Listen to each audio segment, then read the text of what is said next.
your legs straight, keep those knees straight. Engage your core, engage your glutes.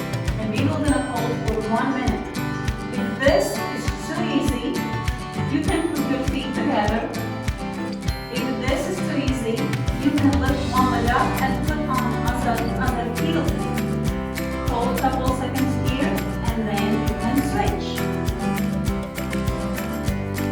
If this is easy, you can keep the leg up and hold without touching your heel, and you can switch. Very nice. Now just hold.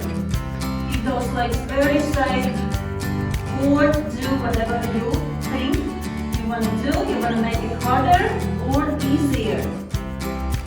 And you're gonna finish in 3, 2, and 1.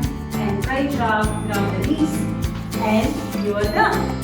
If you feel stronger, you can hold on 2 minutes, 3, 4, or 5, or how long you can hold.